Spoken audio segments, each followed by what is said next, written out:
Thank you, darling. It's interesting how the truth can sometimes seem might malleable, depending upon your point of view. Like how those dime novels make you out to be something you're not? Jack, don't be starting trouble. No, he's right. They do tend to exaggerate.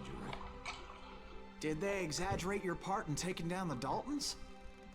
Well, I was there in the flesh, boy, so I saw what happened firsthand.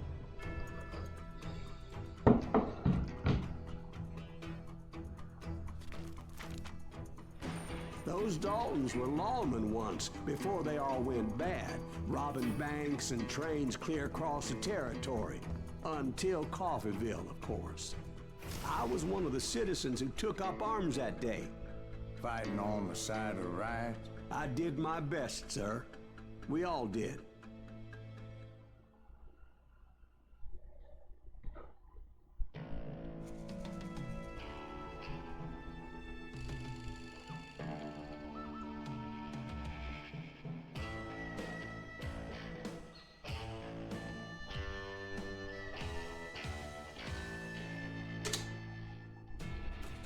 It was early morning.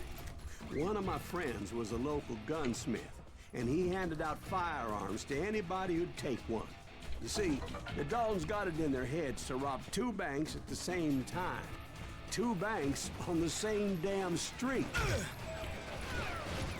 Story was Bob Dalton's girl was always writing about how he had no ambition. Oh, you're nobody next to Jesse James, you'd say.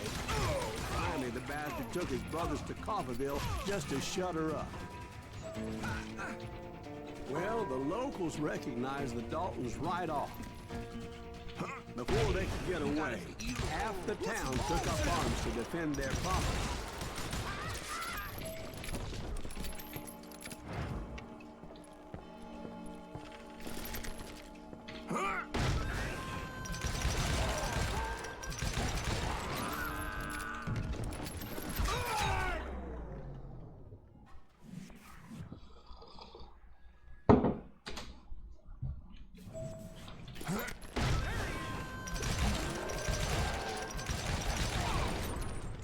The brothers paid dearly for their stupidity, but everybody knows they had it coming. There's more to it than that.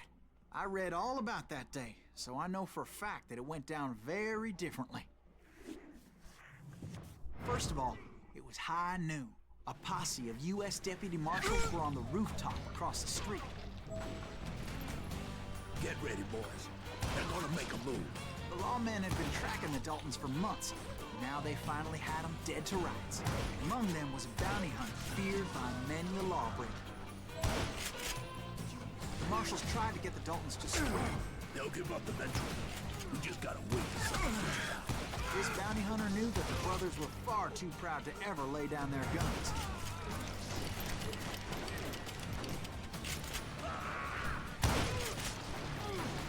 I'm gonna shoot you dead. He went in there alone to confront those criminals.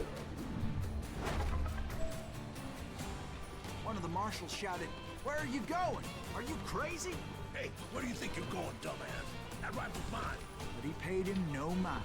He saw a way to get around to the back of the bank. Then he figured out how to hit the Daltons from a direction they weren't expecting.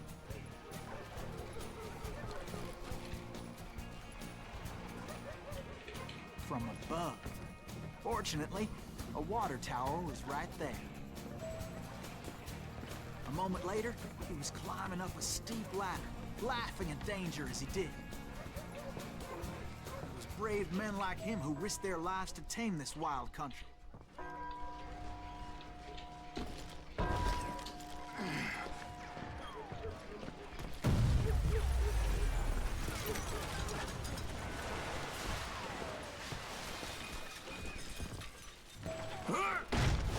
We've got company.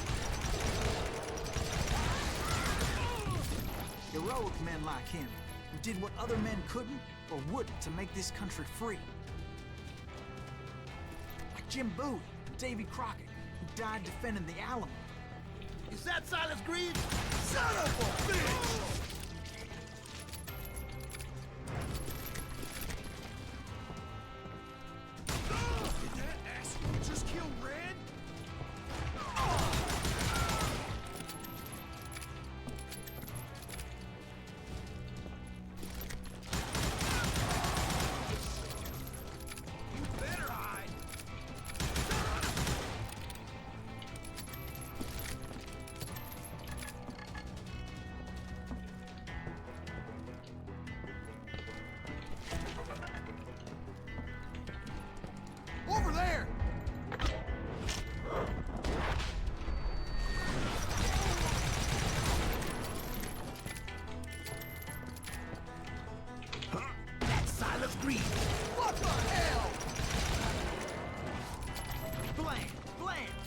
came away victorious, taking down those thieving Daltons.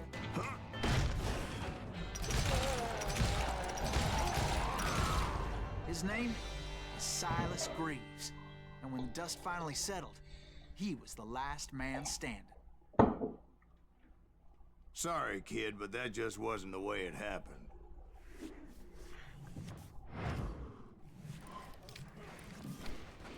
It was early evening, not high noon.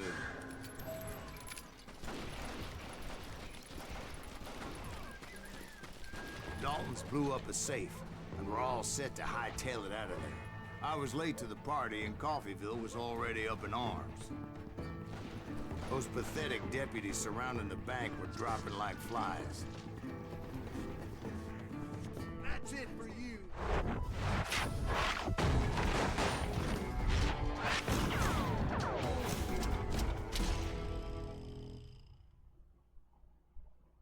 I'd been tracking those jokers for months, waiting for them to do something reckless. In for the kill. Finally, they did. Those stupid bastards decided to rob 2 banks at the same time in the same town where everybody knew them. But they still had friends in Coffeyville. Oh, now what? Waste your bullets. Go ahead. And you shoot around corners?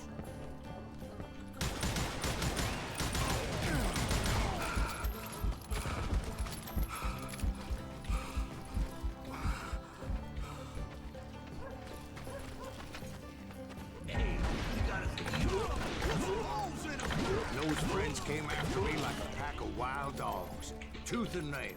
They were coming at me from all directions. I caught sight of the Daltons running with the money and didn't want to lose it. Problem was, they knew the town better than I did. And to top it off, I found myself in the middle of another shootout entirely. Did the Daltons hole up in somebody's house? No, it was the Smiths, I believe.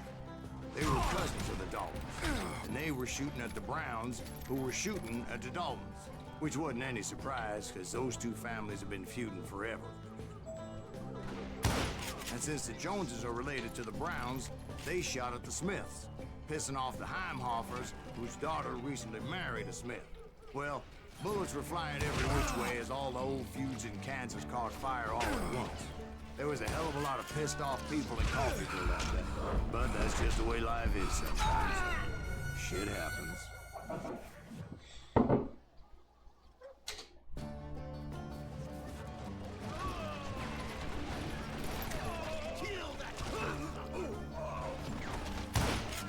Get those boys. Shoot them down. They ain't getting away with this. Come on, we gotta get out of here. I think they know who we are. Her stupid idea was this.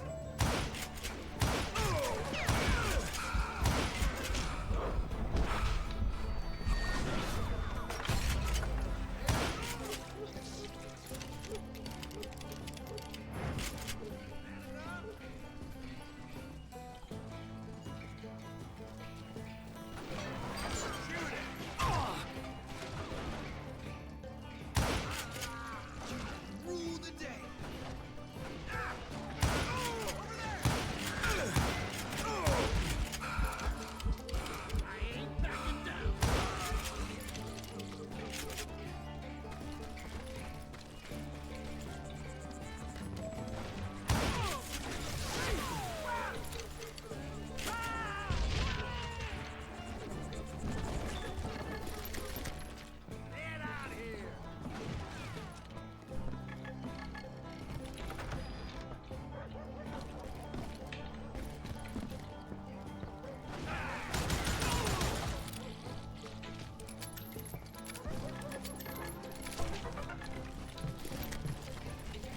The Dalton boys knew I would never give up.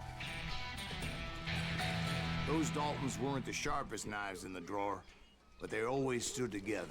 They set a trap to slow me down and allow at least 2 of them to escape. The 3rd brother stayed behind to plant me, just in case that trap of theirs didn't work.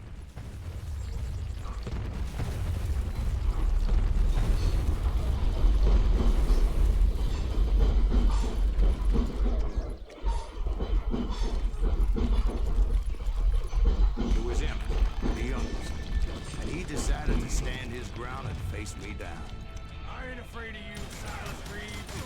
This is where it ends for you. He was determined to protect his brothers. I understood how he felt.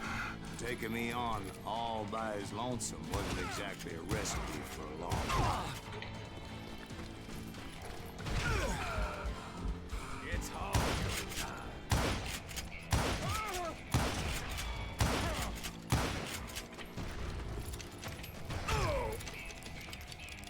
You are dead, law dog.